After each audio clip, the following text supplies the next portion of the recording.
Muy bien, buenas tardes a todos. Gracias por sumarse a esta nueva edición de este nuevo webinar que organizamos desde el Departamento de Ingeniería Mecánica de la Facultad de Ingeniería de la Universidad de Buenos Aires, en este ciclo de webinars que hoy, bueno, es el segundo que estamos presentando en relación a lo que es los materiales en la ingeniería mecánica. Tenemos entonces el honor de contar con la presencia de Celina Bernal, la doctora Celina Bernal, y compañía, podemos decir, digamos, con su grupo de trabajo, que también seguramente van a participar y van a compartir parte de sus experiencias. En relación a lo que es la ingeniería mecánica aplicada al área de polímeros y materiales compuestos.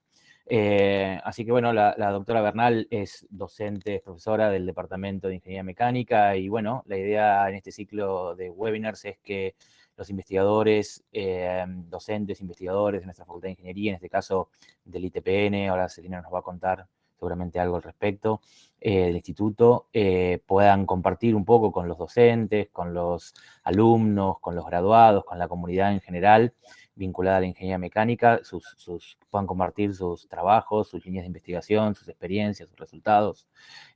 Así que de eso se trata un poco esta serie de encuentros que vamos a ir llevando desde acá hasta fin de año. Cada 15 días nos vamos a encontrar para compartir alguna de las temáticas de nuestros grupos de investigación. Así que bueno, agradecemos a Celina y a su grupo por estar acá y por contarnos, por compartir su tiempo y sus experiencias. Y la dejamos entonces a ella o a ellos para que puedan comenzar con su charla. Bueno, muchas gracias Hernán por la presentación y bueno, por invitarnos a presentar nuestras actividades.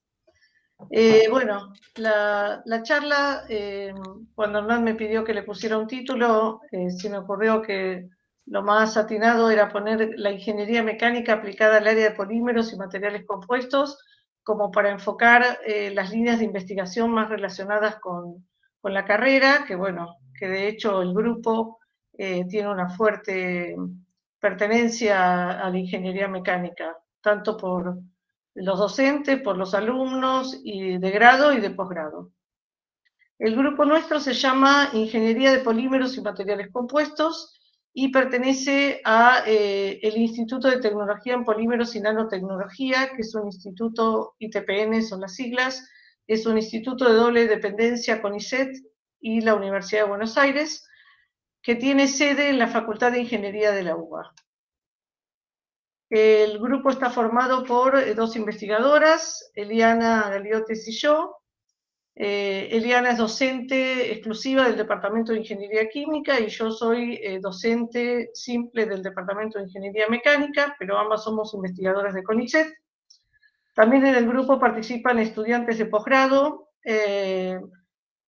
Tomás, que es ingeniero civil, Martín, ingeniero mecánico, Cristian, ingeniero civil, y Sofía, ingeniero en materiales. Cristian y Sofía en realidad pertenecen a otro grupo, pero desarrollan parte de sus tesis doctorales también en el grupo.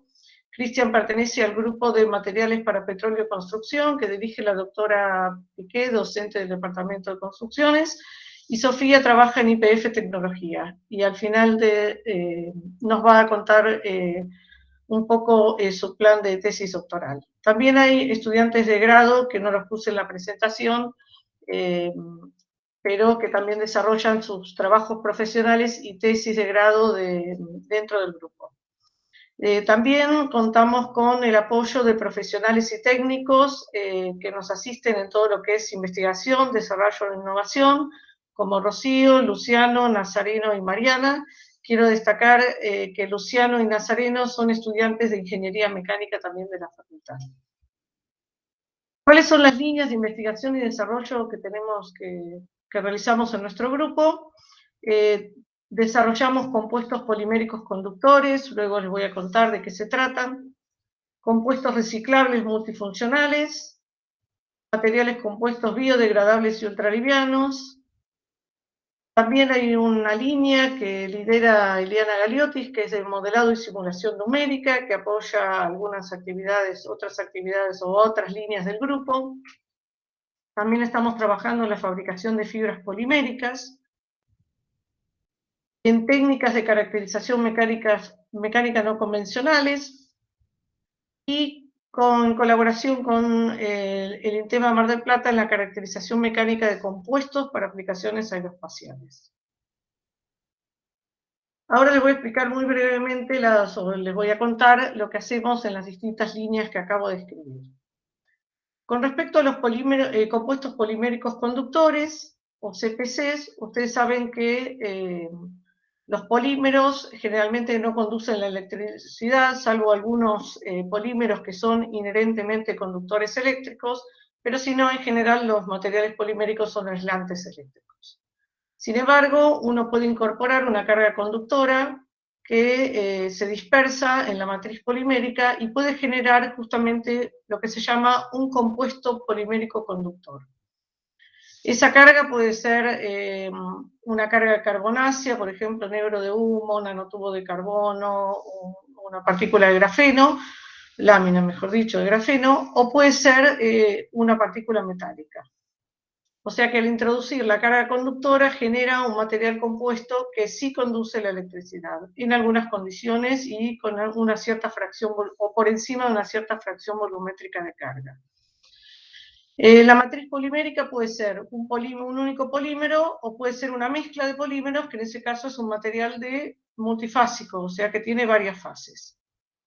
En el primer caso, en el caso de que la matriz sea un único polímero, lo que se ve es lo que se muestra en la micrografía de la derecha, donde tenemos que las cargas conductoras generan redes conductoras con una distribución aleatoria o al azar. O sea que no tienen una ubicación preferencial dentro de la matriz polimérica. En el otro caso, cuando la carga conductora se introduce en una mezcla de dos polímeros, entonces la carga conductora va a formar una red conductora, pero que va a estar segregada en distintas zonas del material, ya sea en la interfase, o sea, en la zona límite entre ambos polímeros, entre ambas fases, puede estar preferencialmente en una de las fases, y en ese caso, como acabo de decir, se llaman redes conductoras segregadas, que tienen la ventaja de que se logra la conductividad eléctrica con un contenido de carga conductora menor, y además se obtienen también mejores propiedades mecánicas.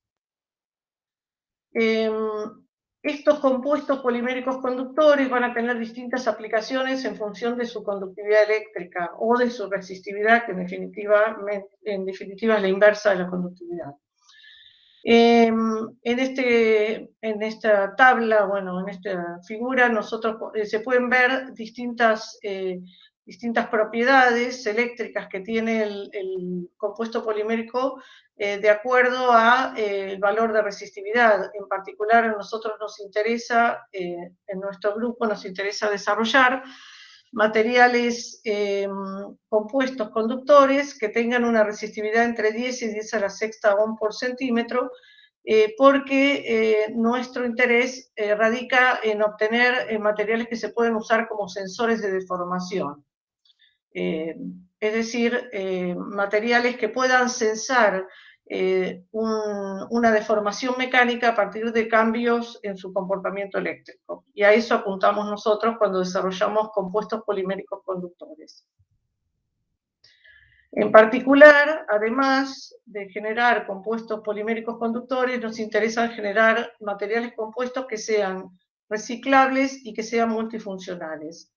Que sean reciclables, bueno, todos sabemos lo que es un material reciclable, o sea, que se pueda reutilizar, fundir y volver a fabricar otra pieza útil a partir de un material que ya fue utilizado. Y que sean multifuncionales significa que cumplan distintas funciones, es decir, un material compuesto, generalmente un material compuesto tradicional, combina distintas fases para obtener mayor resistencia, mayor rigidez, o en particular resistencia y rigidez, ¿no?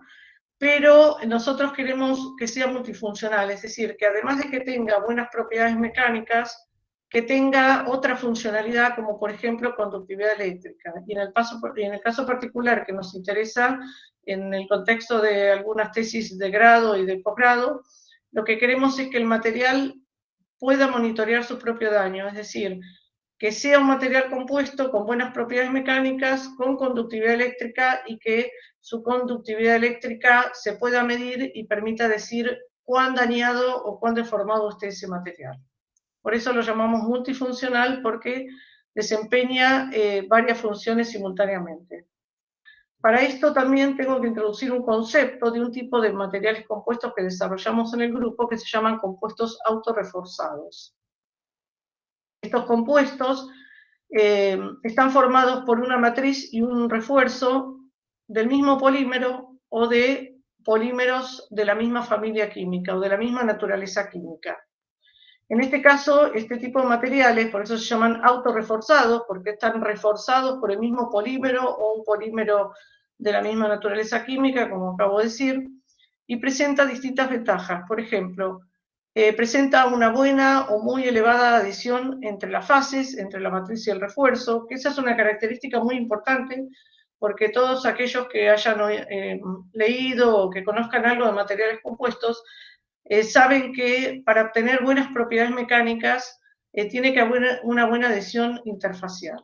Y en estos materiales, como son de la misma familia de polímeros, la matriz y el refuerzo presentan buena adhesión interfacial. También presentan bajo peso, ¿por qué? Porque el refuerzo es un material polimérico y por lo tanto tiene una baja densidad, una densidad mucho menor que los materiales que se utilizan como refuerzo tradicionalmente, como son la fibra de vidrio o la fibra de carbono. O sea que el material compuesto resultante es un material muy liviano. Y además presenta facilidad para su reciclado, como comentaba antes. ¿Por qué? Porque son, tanto la matriz como el refuerzo, son polímeros termoplásticos, o sea, polímeros que se pueden fundir y reutilizar, se pueden conformar nuevamente en una pieza útil, como dije antes. O sea, tienen, en cambio, los compuestos tradicionales, por ejemplo, cualquier matriz, supongamos polipropileno reforzado con fibra de vidrio, es muy difícil de reciclar porque, y costoso también, porque requiere un proceso de separar el refuerzo de la matriz y no resulta conveniente económicamente, es algo complejo. O sea que esa es una ventaja comparativa también muy buena. ¿Y cuáles son las desventajas? Bueno, las desventajas es su dificultad para el procesamiento. Porque, como les dije, si tenemos, por ejemplo, la matriz de polipropileno con fibras reforzadas con fibras de polipropileno, es difícil conformarlo porque yo tengo que conformarlo generalmente con presión y temperatura. Entonces, cuando yo funda la matriz, tengo que tener mucho cuidado de no fundir el refuerzo, que también es de un polímero similar. Entonces hay lo que se llama una ventana de procesamiento, que es una característica crítica en estos materiales, que tienen que procesarlo en condiciones tales que se funda la matriz o que se pueda obtener la matriz, pero que no se funde el refuerzo. Más aún, ni siquiera se debe relajar, porque si se relajan las moléculas del polímero que constituye el refuerzo, pierde sus propiedades de refuerzo justamente de elevada rigidez y resistencia. Deja de ser un refuerzo. Otra desventaja que presentan los compuestos autorreforzados es que comparativamente la rigidez es baja respecto a otros compuestos, como por ejemplo los reforzados con fibras de carbono, que tienen valores de rigidez muy altas. Pero para algunas aplicaciones, en muchas aplicaciones, compiten favorablemente con compuestos tradicionales como polímeros modificados con fibras de vidrio. Y después otra desventaja también es que no se conoce demasiado sobre el efecto que tienen los distintos ciclos de reprocesado sobre las propiedades finales del material. Los compuestos, este tipo de compuestos se fabrican por distintos métodos. Un método es la compactación en caliente, que básicamente es colocar refuerzo sin matriz, o sea, solamente refuerzo, y aplicar presión y temperatura de modo que la superficie de las fibras que componen el refuerzo se funde y después solidifica, recristaliza y se convierte en matriz, como se esquematiza en esta figura. O sea que la matriz se genera a partir de la superficie de la fibra que se fundió durante el procesamiento. Otra técnica, que es la que utilizamos más en el laboratorio, aunque la otra también la hemos probado, pero por una cuestión de simplicidad, utilizamos más la técnica de film stacking o apilamiento de láminas. Básicamente apilamos láminas de matriz con láminas de refuerzo, varias capas, y después aplicamos presión y temperatura siempre y cuando no se funda el refuerzo, como les comenté antes, controlando bien los parámetros del proceso para obtener el material compuesto. Y después, bueno, hay otra técnica que es un poco más compleja, por lo menos para nosotros, para el tipo de equipamiento que tenemos nosotros, que es a partir de fibras coextruidas que tienen un centro que tiene mayor temperatura de fusión y una superficie de menor temperatura de fusión, también hacer un proceso similar al de compactación en caliente, pero a partir de fibras coextruidas. Esto como para que tengan una idea cómo fabricamos nosotros los materiales compuestos que les mencionaba. Y en ese contexto, bueno, los compuestos autorreforzados, que en inglés se llaman Self-Reinforced Composites, o SRC, basados en polímeros convencionales como polipropileno, polietileno. El más utilizado es polipropileno, pero también hay otros basados en poliamidas y en polietileno. Ya existen comercialmente y hay productos como tubos, recipientes de presión, artículos deportivos, valijas, interiores, partes e interiores de automóviles, elementos de protección, que están fabricados con este tipo de materiales. Y en ese contexto, por ejemplo, hay tesis de grado y de posgrado, como la tesis doctoral de Tomás, que la está realizando en colaboración con la Universidad Politécnica de La Coruña, en Ferrol, y también con el Centro de Plásticos de INTI, con la doctora Patricia Eisenberg. Lo que vamos a desarrollar son compuestos reciclables y multifuncionales. Es decir, reciclables porque van a ser compuestos autorreforzados, y multifuncionales, como les dije antes, porque pretendemos que puedan monitorear su propio daño estructural. La matriz de estos compuestos son compuestos poliméricos conductores, basados en redes segregadas y aleatorias, basadas en polímeros y sus mezclas con cargas carbonáceas. Otras tesis trabajaron con matrices de PET y polipropileno, y la tesis de Tomás está basada en mezclas de distintos tipos de poliamida, a las que incorporamos nanotubos de carbono. Otras tesis incorporaron, además de nanotubos de carbono, incorporaron láminas de grafeno y negro de humo. Pero en el caso particular de la tesis de Tomás, vamos a trabajar con distintas mezclas de poliamidas con nanotubos de carbono como matrices. Y esas matrices se refuerzan con telas tejidas comerciales también de otro tipo de poliamida, que tiene mayor temperatura de fusión para que se pueda conformar el material compuesto. En estas fotos vemos micrografías ópticas de mezclas incluidas, desbastadas y pulidas, donde podemos ver, en el primer caso, la matriz es la mezcla de poliamidas sin nanotubos, y las onditas corresponden a la tela tejida que se utilizó como refuerzo, y la foto de abajo corresponde a una matriz de poliamida con nanotubos de carbono, y las onditas nuevamente son la sección transversal de la tela utilizada como refuerzo. Eso para que vean cómo sería la microestructura de un compuesto autorreforzado como los que les mencionaba. ¿Qué aplicaciones tiene? Bueno, nuevamente, como todos los compuestos autorreforzados, en la industria del transporte, en piezas de automóviles, en valijas, elementos de protección y artículos deportivos. También desarrollamos en el grupo, en el marco de la tesis doctoral de Martín Buto, compuestos biodegradables ultralivianos. En este caso, también son compuestos autorreforzados, pero basados en biopolímeros. En particular, en la tesis de Martín, trabajamos con una matriz de ácido poliláctico de bajo punto de fusión. El ácido poliláctico es un material biobasado, o sea, derivado de recursos naturales y también renovables, y también biodegradable.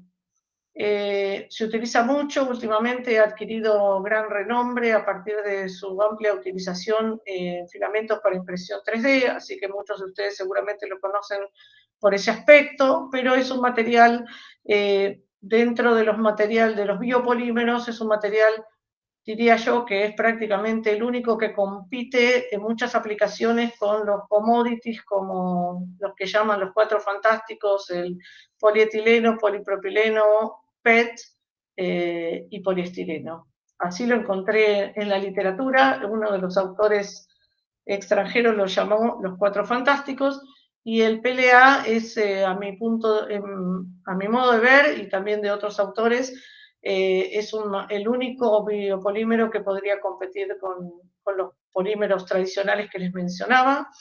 Y volviendo a la tesis de Martín, entonces va a trabajar con PLA como matriz y refuerzos, fibras o telas tejidas de PLA.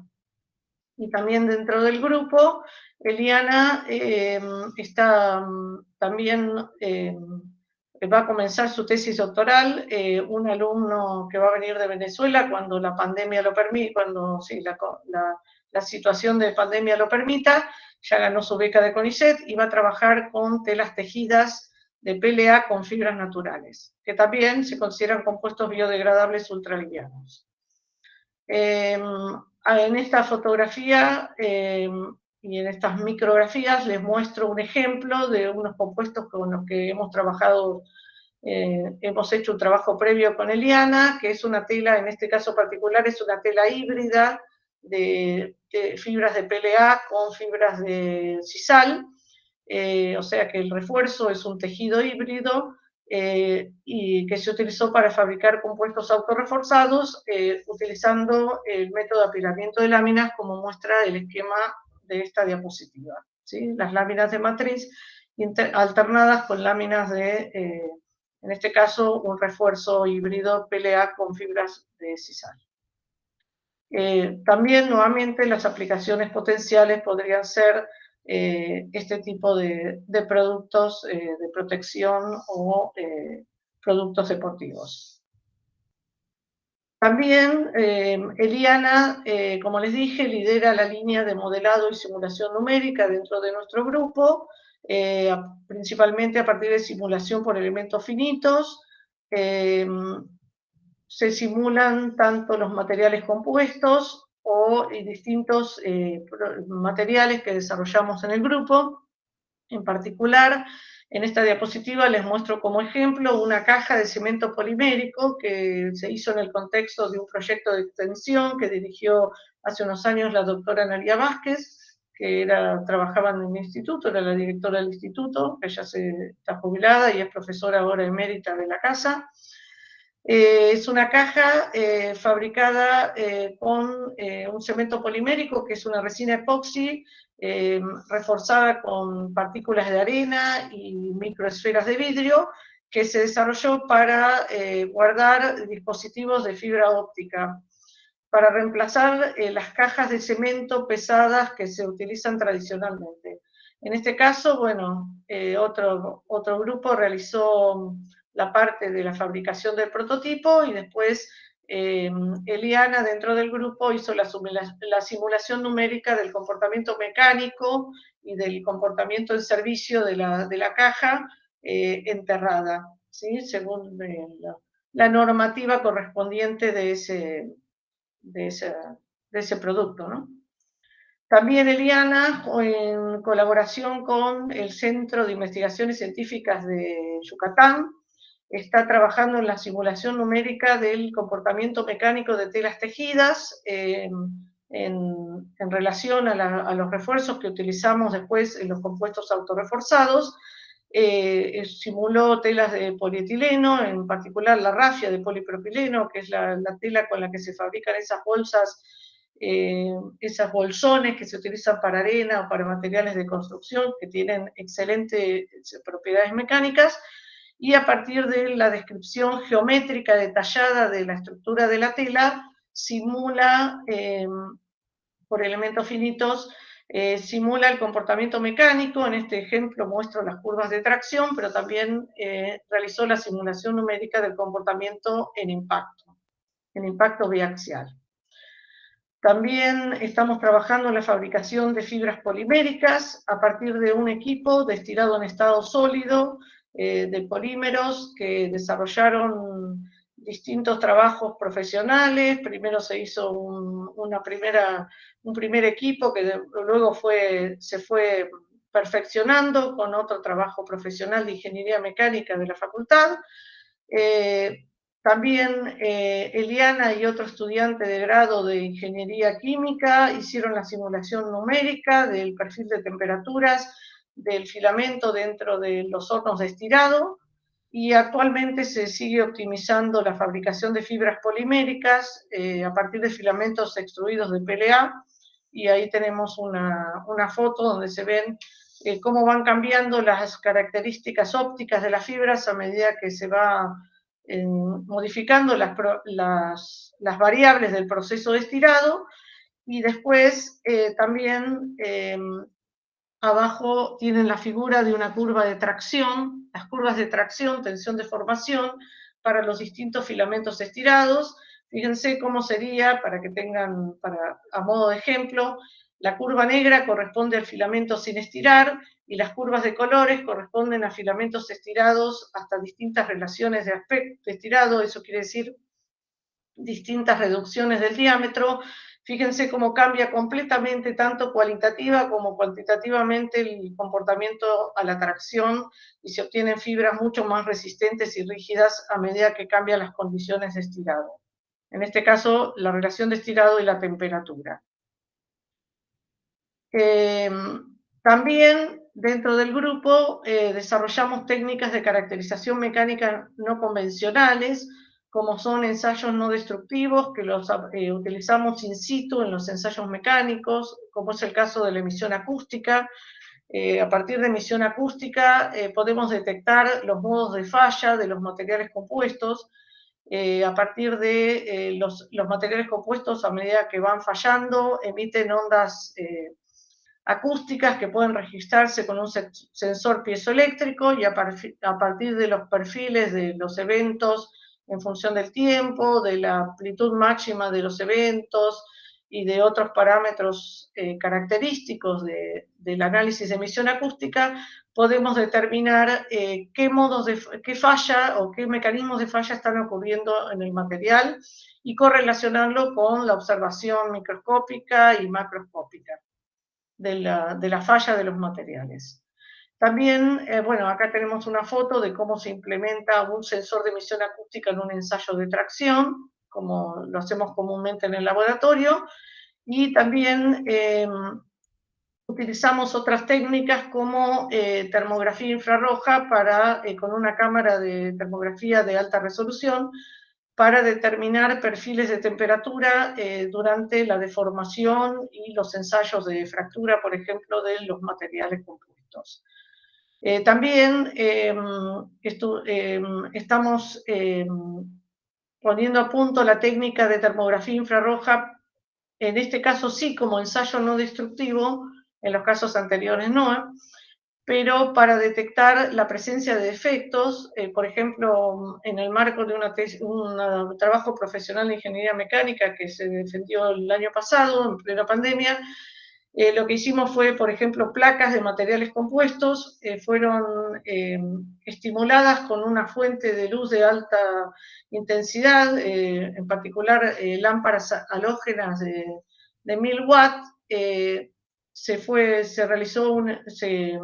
aplicaron sobre una placa de material compuesto con un defecto preexistente subsuperficial, y luego con la cámara de termografía infrarroja lo que medimos fue el perfil de enfriamiento, cómo variaba la temperatura en el enfriamiento de la placa, que eso está en la literatura, y se podían determinar las dimensiones del defecto a partir de esa técnica. Y bueno, en ese caso estaríamos usando la técnica de termografía infrarroja como técnica no destructiva para determinar defectos en materiales compuestos.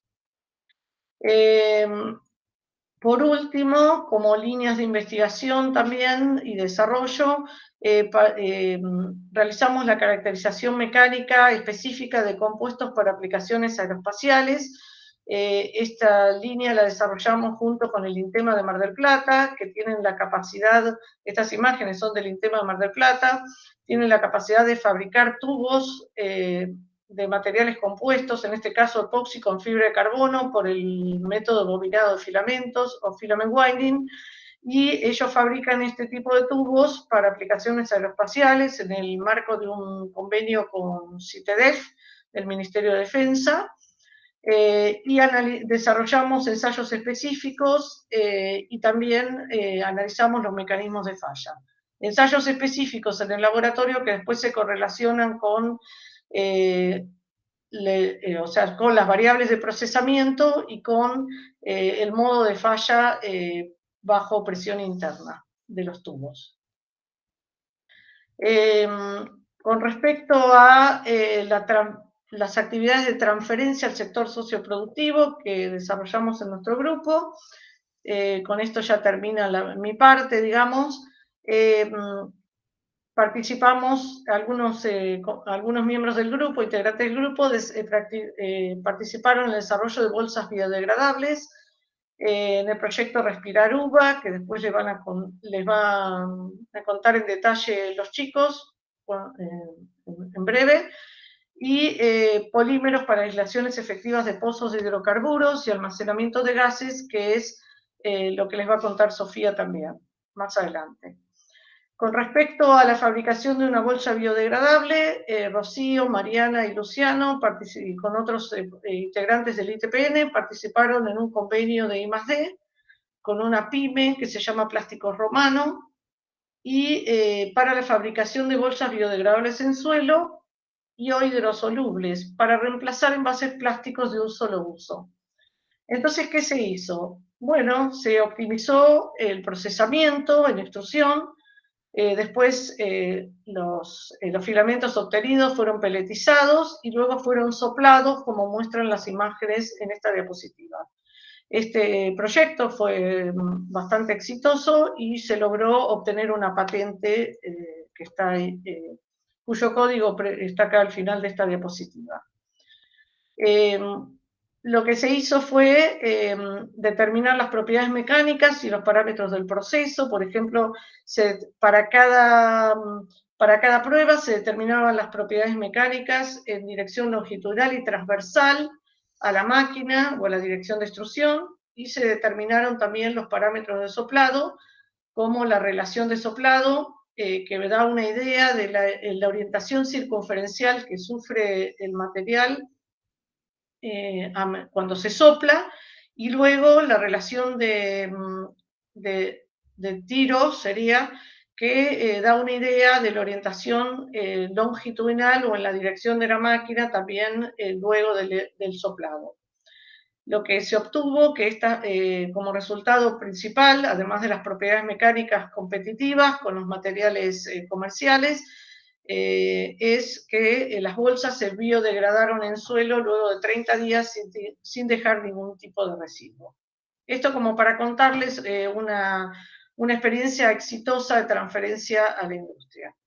Y para terminar mi parte, les cuento que a partir del ITPN y en la Facultad de Ingeniería de la UBA, se generó la maestría en Ingeniería de Materiales Compuestos, con el objetivo de reunir expertos y profesionales de la industria y difundir conocimiento en el área de materiales compuestos.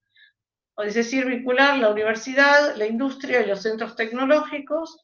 El plantel docente de la maestría está compuesto por investigadores, profesores de la facultad y de otros organismos académicos, industriales y expertos reconocidos. Cualquiera que tenga alguna inquietud sobre la maestría, ahí está el contacto y se pueden comunicar. La directora académica de la maestría es Eliana Galiotis, que está también presente, así que pueden aprovechar y preguntarle algo. Y yo termino diciendo que otra participación de transferencia fue nuestra participación en el proyecto Respirar Uva, que ahora les van a sobre esta participación les va a contar Martín, Luciano y Nazareno brevemente. Voy a dejar de compartir para que puedan compartir ellos. Detener la presentación y ahí está. Gracias. Después nos volvemos a encontrar al final. Gracias, Celina.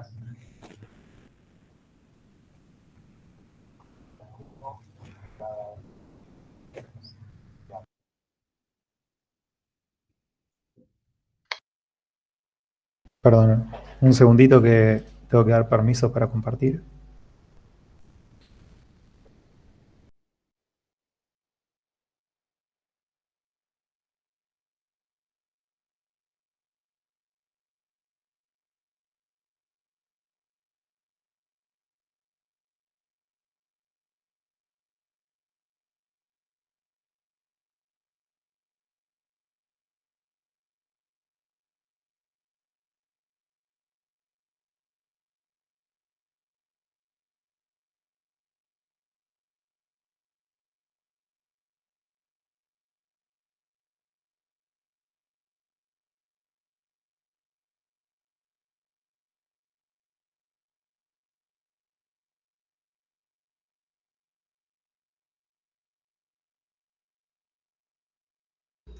No se escucha, Luciano. Si estás hablando, no se escucha.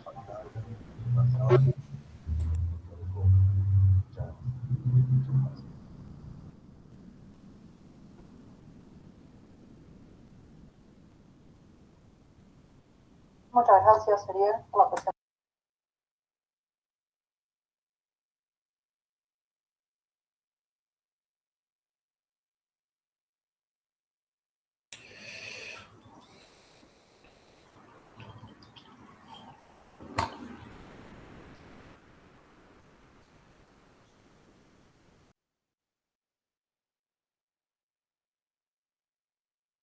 Me interesaría saber la impresión.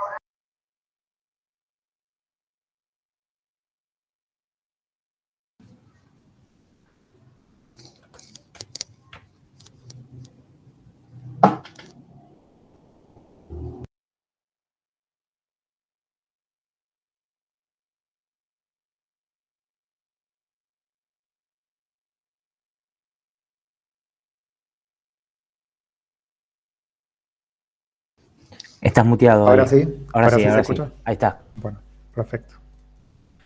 Ahora comparto.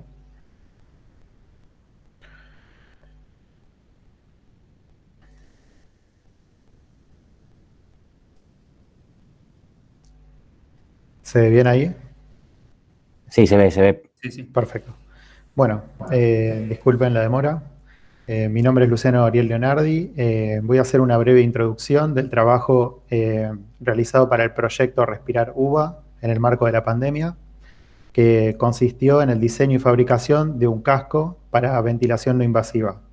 El trabajo se realizó en el Instituto de Tecnología en Polímeros y Nanotecnología, con la colaboración desinteresada del Instituto Nacional de Tecnología Industrial, sector plásticos, sector caucho, y la colaboración de las empresas Silfab, BWOC y MFR Samplings, que se encargaron de la fabricación de diversos componentes de los cascos. Bueno, pasa. Bueno, la motivación que llevó a realizar este proyecto se puede ver en las noticias de diversas partes del mundo, en las cuales ya en marzo de 2020 se ve que se comenzaron a usar este tipo de interfaces de asistencia respiratoria a pacientes moderados y críticos de COVID. Esto se realizó debido a que los cascos permitían, por un lado, un mejor aislamiento del paciente comparado con otro tipo de interfaces. Perdón, que pasa solo. Y eso disminuye el contagio intrahospitalario del virus. Por otro lado, permite un mayor confort al paciente con respecto a otro tipo de interfaces.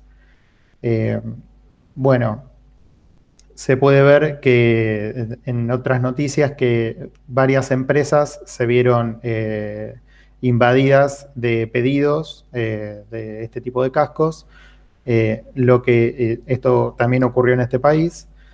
Por lo tanto, se decidió realizar en el marco del proyecto Respirar un desarrollo de estos cascos para satisfacer la creciente demanda de los mismos. Bueno, voy a hacer una comparación de dos tipos de interfaces utilizadas para el tratamiento del COVID. Unas son las máscaras faciales, las cuales fueron ampliamente utilizadas, pero podían presentar el inconveniente de tener pérdidas, lo que posibilitaba que las partículas se dispersaran en el ambiente. Y por otro lado, presentan un menor confort que los cascos, debido a que en los puntos de contacto con el rostro del paciente se pueden ocasionar lesiones, así como también problemas de un menor confort. Bueno, por otro lado, los cascos, hay diversos modelos, pero todos presentan un cuello flexible, que en este caso estamos viendo modelos de la empresa Intersurgical, en el cual el cuello consiste en una almohadilla inflable que sella al paciente. También tienen un aro de sellado, unas correas que ajustan en las axilas del paciente e impiden el movimiento del casco. Por otro lado, poseen 2 puertos de conexión para el intercambio gaseoso, y el casco mismo, que consiste en un cilindro transparente que permite al paciente ver hacia el exterior y posibilita el movimiento del paciente dentro del mismo.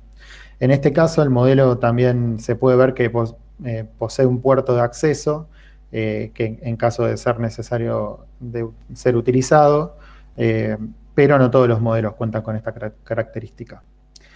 Bueno, a continuación, mis compañeros Martín Buto y Nazareno Príncipe López van a profundizar más en el desarrollo de este trabajo.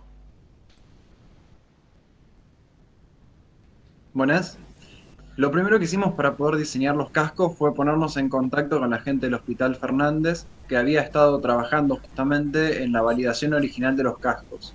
Lo que nos contaron fue que más o menos hace 15 años se desarrollaron en Italia, y ellos tuvieron la posibilidad de trabajar con la empresa, con los cascos de la empresa Intersurgical que se mostraron en la diapositiva anterior, y hay publicados varios trabajos y demás. Esencialmente lo que nos comentaron de cómo se usan los cascos es que hay 2 formas.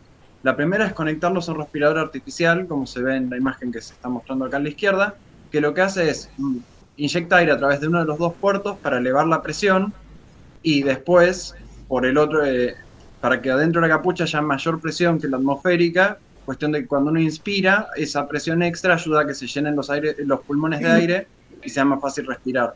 Después, por el otro puerto también se conecta al respirador artificial y se baja la presión para ayudar en el ciclo de expiración. La otra forma de conexión es la que se ve a la derecha.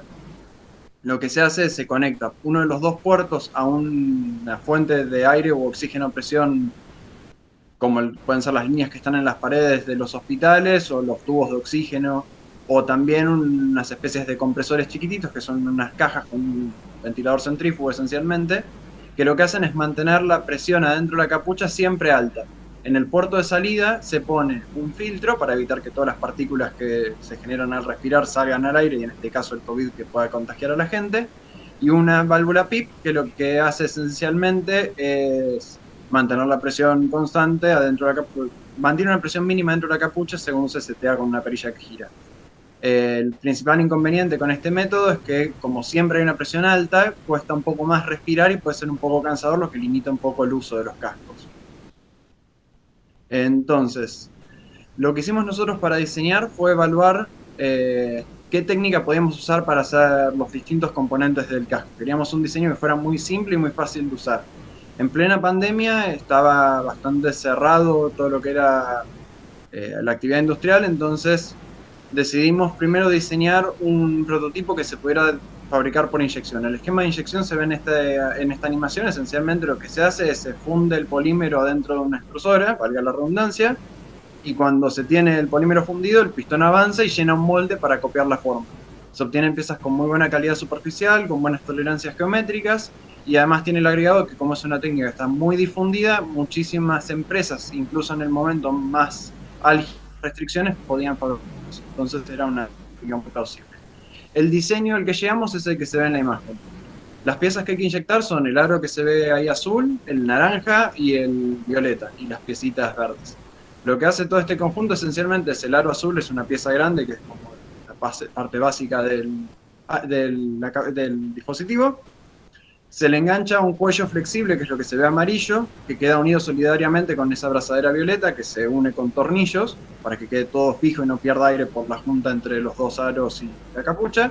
Se pasa la cabeza del paciente adentro del aro flexible, del cuello flexible, y cuando se insufla aire, ese cuello se deforma, se pega al cuello y genera un muy buen sello que impide que salga el aire. El aro naranja lo que hace es cerrar el conjunto, atrapar la capucha y juntarla al aro azul, y las grampas verdes cierran y prensan el conjunto, además de que permiten pasar unas correas para que se sujeten abajo de las axilas, el casco quede bien fijo a la cabeza, no se mueva y no pierda aire por el cuello. En el detalle de esta imagen se ve que entre la capucha, la parte naranja y la parte azul pusimos un O-ring para minimizar las pérdidas de aire. Es un elemento flexible que cuando se compacta el conjunto se deforma un poco y evita que se fugue aire.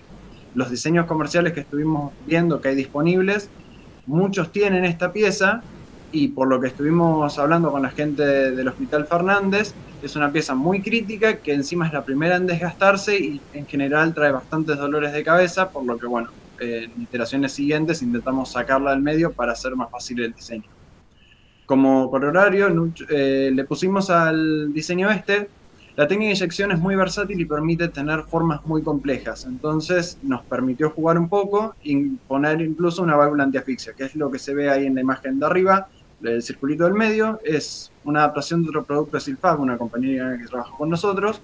Esencialmente es un diafragma de goma que cuando la presión adentro de la capucha es más alta que la que hay afuera, se mantiene cerrado, pero si se corta el suministro de aire por algún motivo y la presión adentro de la capucha se vuelve menor, se deforma hacia arriba y permite que entre el aire y que uno eventualmente pueda seguir respirando por más que no tenga un suministro de aire fijo. En el detalle, en la foto que sigue, Lucho, por favor, se ven el prototipo que llegamos a mecanizar usando un CNC. La principal desventaja de esta técnica es que para hacer una pieza por inyección hay que primero fabricar moldes. Los moldes son muy caros y se amortizan recién cuando uno fabrica un volumen muy grande de piezas. Entonces, fabricar este prototipo nos permitió pulir un poco más el diseño. Nos dimos cuenta que era incómodo porque es muy pesado, muy grande. Y bueno, sumado al precio, nos motivó a buscar otra técnica también que fuera de fácil acceso, que estuviera muy difundida en la industria y que nos permitiera hacer un casco mucho más barato y mucho más cómodo y versátil. Entonces pasamos a hacer un diseño que fuera compatible con la técnica de termoformado. La técnica de termoformado es la que se ve en esta animación.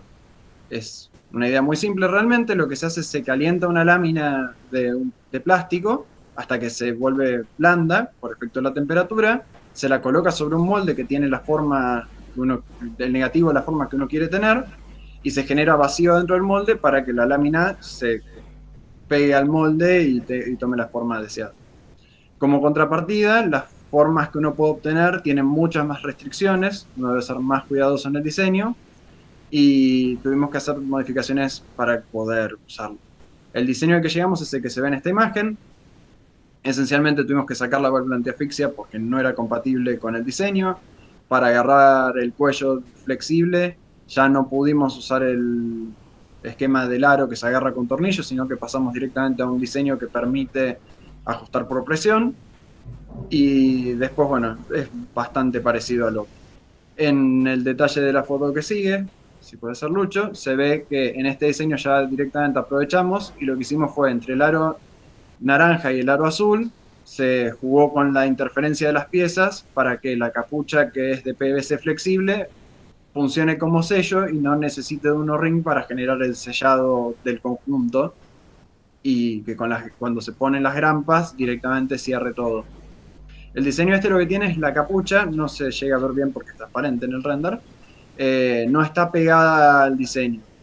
La técnica esta tiene un inconveniente. Si el volumen que hay adentro de la capucha es muy grande, se puede empezar a acumular dióxido de carbono. Si se agrega oxígeno eso disminuye, pero cuando uno está trabajando con el respirador artificial, si hay mucho volumen, es como que se desincroniza el ciclo de respiración de la persona con el del respirador artificial. Entonces Para que eso no ocurra hay que bajar el volumen libre, y como nuestras cabezas vienen en muchos tamaños distintos, la forma más fácil de tener un diseño adaptable era simplemente dejarla libre, y la capucha se puede regular sacándola más para afuera y doblándola para arriba, y para eso bajar el espacio que queda arriba de la cabeza sin nada. Ahora sí, Lucho, la próxima, por favor. Y ahora Bueno, sí, le sigo paso yo. a mi compañero. Bueno, en la imagen. Bueno, en esta imagen podemos ver el conjunto armado del prototipo del casco fabricado por Termoformado. En detalle, en color azul, se puede observar las grampas de cierre, las cuales cumplen una doble función. Una es sujetar la capucha entre el aro exterior y el aro interior, y la otra servir como agarre de las correas ajustables que sujetan al casco por debajo de las axilas del paciente. Bueno, estas grampas fueron fabricadas por impresión 3D usando como material ABS y PLA. Bueno, en la imagen de la derecha se puede ver en detalle las conexiones de entrada y salida de gases. Estas fueron fabricadas por separado para poder lograr una mayor robustez, y luego en una etapa posterior fueron unidas a la base del aro termoformado. Así, bueno, ahí está. Finalmente, se presenta el casco sin la capucha, colocado en un adulto, en donde se puede apreciar con mayor claridad la sujeción de las correas ajustables en las grampas azules y el ajuste del cuello cónico flexible en el cuello del paciente. Siguiente.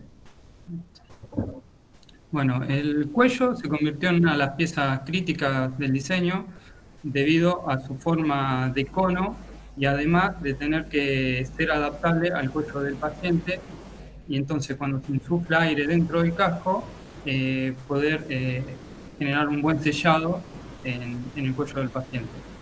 Entonces, bueno, durante el tiempo de confinamiento resultó difícil conseguir materiales adecuados para la fabricación de los cuellos, y por ese motivo se optó fabricarlo en neopreno comercial de 0,6 milímetros de espesor. Bueno, en la imagen podemos ver el prototipo del cuello flexible fabricado para los cascos. Por otro lado, también se trabajó en conjunto con el INTI para el desarrollo de un film de látex para fabricar los cuellos. Este material es el que se utiliza en los cascos comerciales, dado que genera un muy buen sellado al estar en contacto con la piel del paciente. Bueno, en la figura de la derecha se puede observar una muestra del film que, bueno, en futuras iteraciones se utilizará como materia prima para fabricar un cuello con las formas y dimensiones necesarias. Bueno, en este trabajo se desarrollaron cascos de ventilación no invasiva, considerando dos técnicas de fabricación distintas. Una fue el moldeo por inyección y la otra el moldeo por termoformado.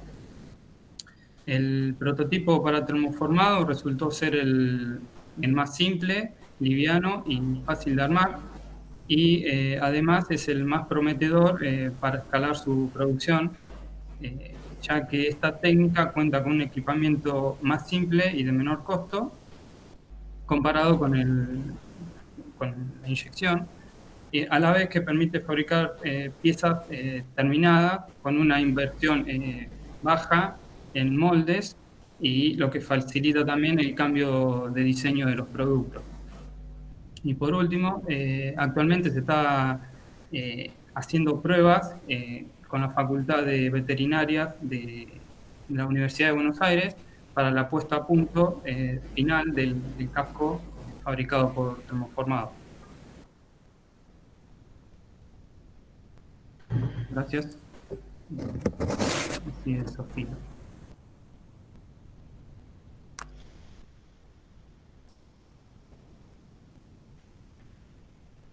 Bueno, muchas gracias. No sé si tienen alguna consulta.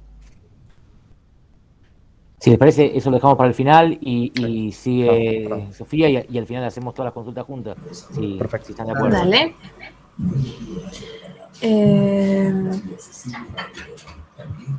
Voy a compartir pantalla.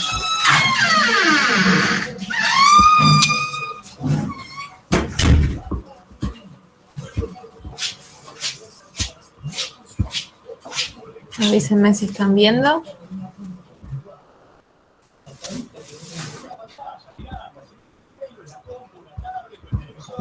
Ahí va, sí, ahí se ve. ¿Sí?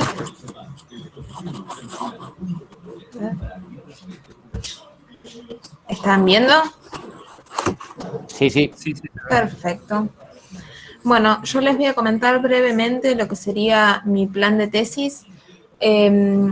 La intención de nosotros es, inicialmente comentarles algo sobre los materiales que se usan actualmente en los sellos, en las aislaciones, vendría a ser, de los pozos petroleros, y cuáles son las intenciones de desarrollo de nuevos materiales.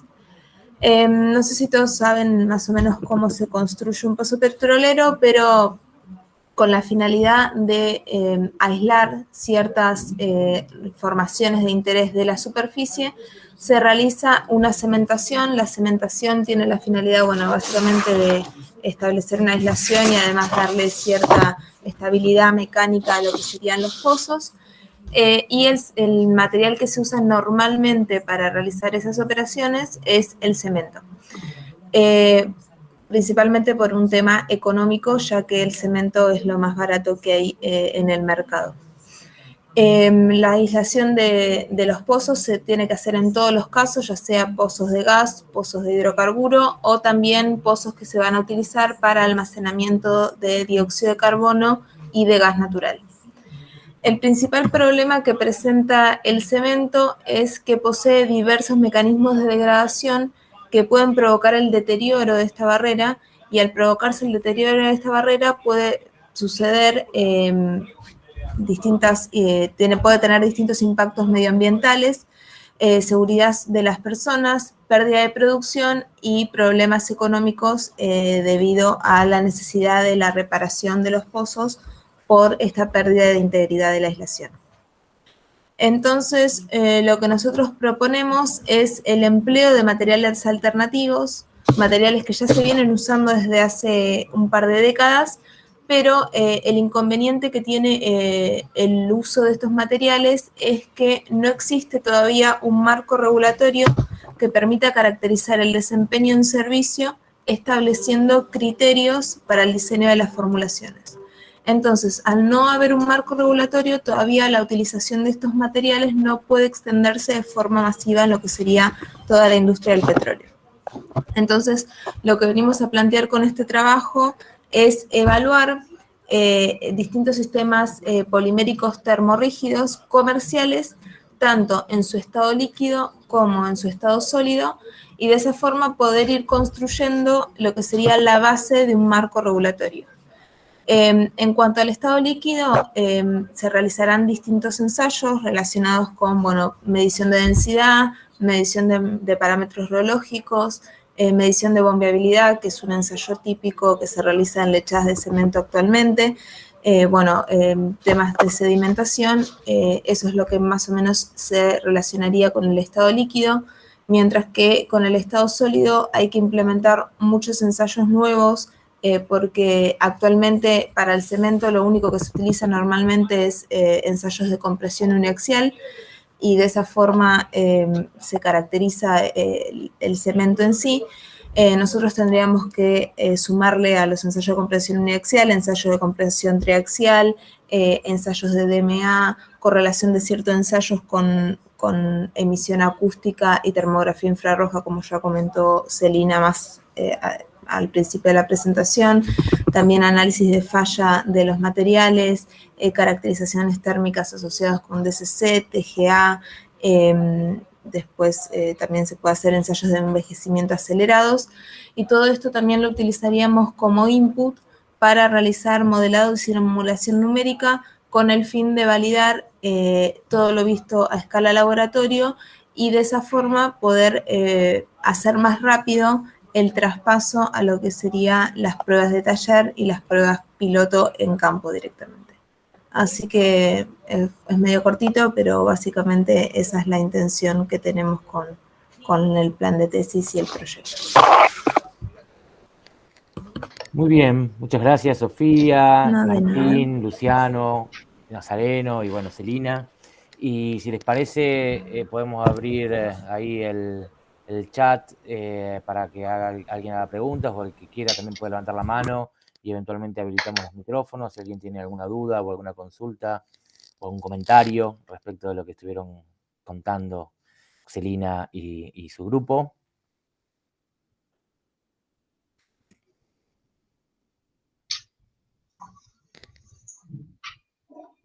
Los apabullamos. Hablamos demasiado. Se hizo largo, ¿no? No, muy bien. Ahí, Gustavo, Pero- si querés, podés abrir Gustavo levanta la mano. A ver, podés abrir el micrófono si querés. Sí, está bien. Bueno, gracias. Buenas tardes, Celina. ¿Qué tal? Sí, buenas tardes. Bien. Respecto a la parte que vos estuviste hablando de estos materiales conductores, yo trabajo en la industria plástica justamente y muy enfocados a la industria automotriz. Y utilizamos con mucha frecuencia los que llamamos los ABS cromables. Yo quisiera saber si hay alguna relación entre estos ABS cromables y estos compuestos que vos estuviste hablando.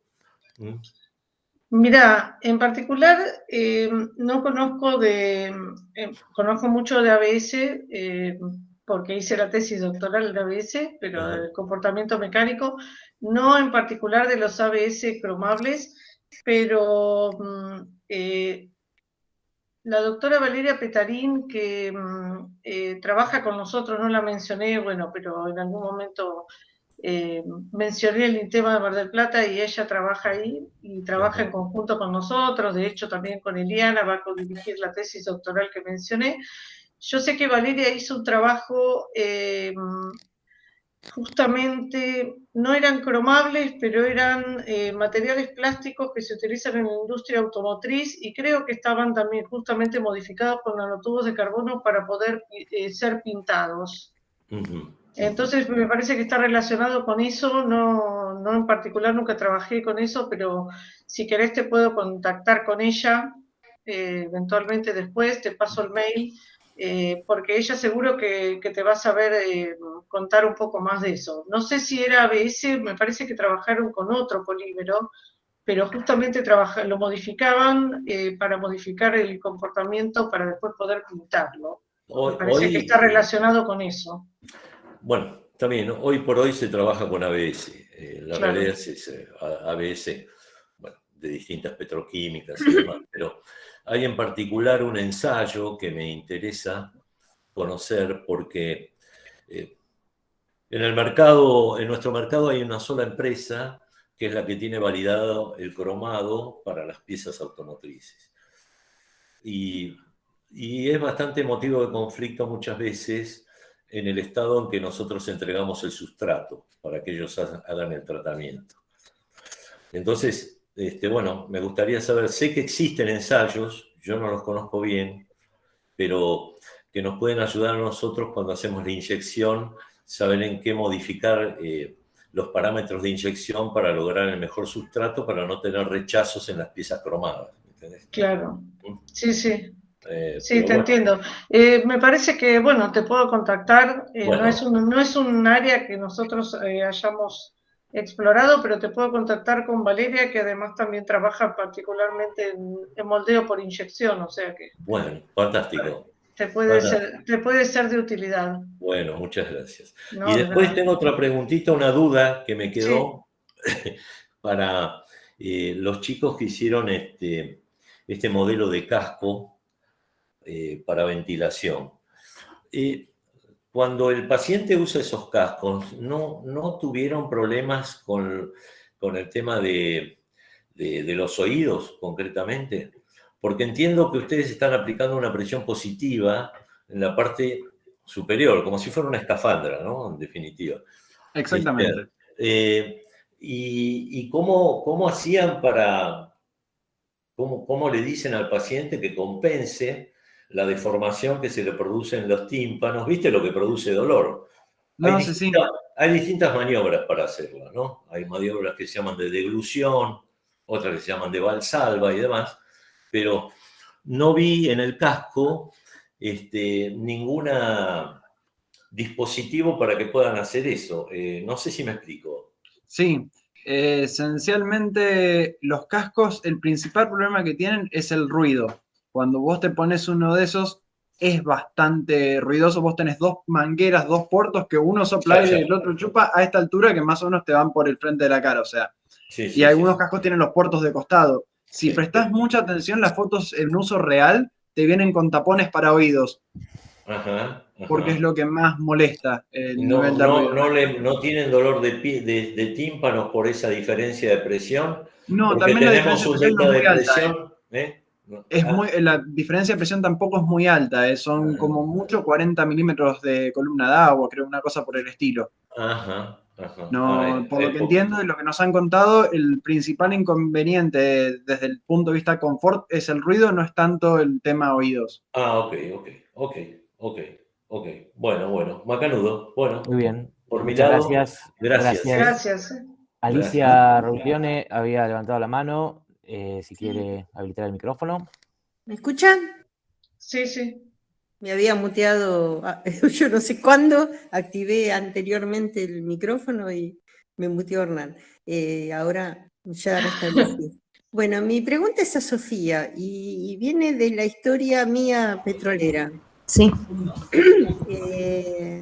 Yo justamente trabajé en una empresa que se dedicaba a hacer diseño de lechadas para la cementación. Y usé bastante los consistómetros y los medidores de rheología para fluidos nomingamianos, o no sé si sonó bien, pero me parece extraordinariamente complicado, por mi experiencia con las lechadas, que quieran reemplazarlos por polímeros, en particular porque el cemento, una vez que fragua, se la banca. Pero un polímero que tiene que soportar gradientes de temperatura muy grandes entre la base del pozo y la salida. En primer lugar, no sé qué polímeros van a meter, digamos. Sí. Actualmente hay, más que nada en el Mar del Norte, en la parte de offshore, hay muchos pozos cementados con polímeros. Se utiliza normalmente en lo que es offshore. Normalmente la base del polímero es una resina epoxi. Es lo que se utiliza normalmente. Halliburton tiene su propia resina que está utilizando en pozos complejos, pero bueno, la idea es poder intentar crear un marco en el cual se pueda masivizar más el uso. El tema principalmente... Hola, Sofía, ¿se me fue? Sí, se fue Sofía. Ahí, a ver, esperamos a ver si vuelve. Capaz que podemos apagar la cámara los demás, que a veces, viste, el tema de la cámara quita mucho recurso. Ok, sí, apagamos. ¿No?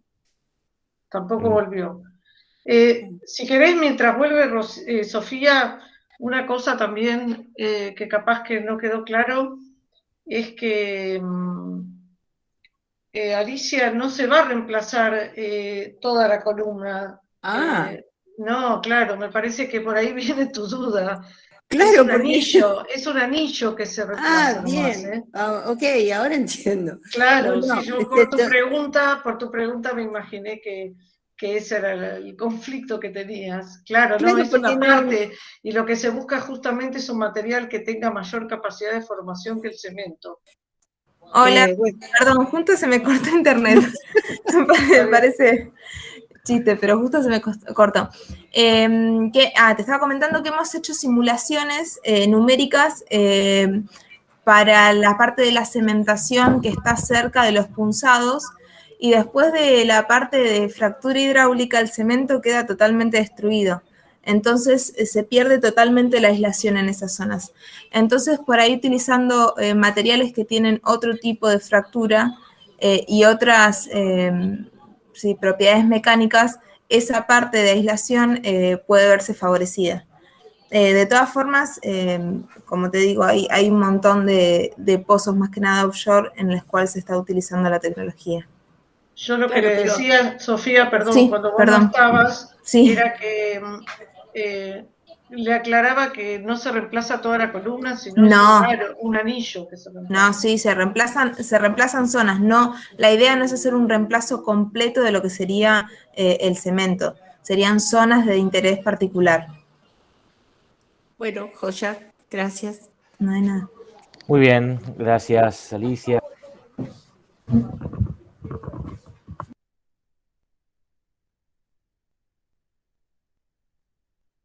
No se escucha, Hernán, estás muteado. Estás muteado. Gracias. Sí, no, les decía que gracias a ustedes por las respuestas y por la pregunta, y que si alguno más tiene alguna otra duda o consulta o comentario.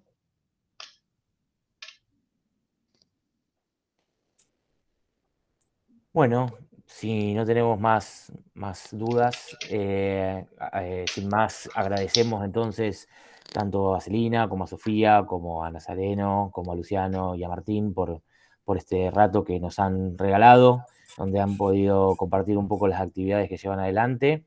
Y bueno, de mi parte los felicito por el trabajo que vienen desarrollando y espero que puedan continuar de la misma forma. Agradecer a todos ustedes por haber participado de este encuentro y recordarles que en 15 días tenemos un nuevo webinar relacionado con el doctor John Hoyos Quinteros, que va a contarnos un poco de su experiencia en técnicas de síncrotron para caracterización de materiales. Así que, bueno, un tema muy interesante al cual esperamos que puedan sumarse. Les va a estar llegando la invitación seguramente. Y bueno, continuamos con esta serie de ciclos de webinars que hasta fin de año más o menos, donde vamos a estar compartiendo los miércoles a las 6 de la tarde, cada 15 días, algunas de las actividades en relación a investigación, transferencia, que se desarrollan en el marco del Departamento de Ingeniería Mecánica en relación a materiales. Bueno, muchas gracias a todos. Gracias, Hernán. Muchas gracias. Saludos. ¿Todo bien? Muy bien, seguimos en contacto. Saludos. Chao, gracias. Chao, muchas gracias. Chao. Chao, muchas gracias. Chao, gracias. Chao, buenas hasta luego. tardes. Gracias. Chao, buenas tardes. Chao.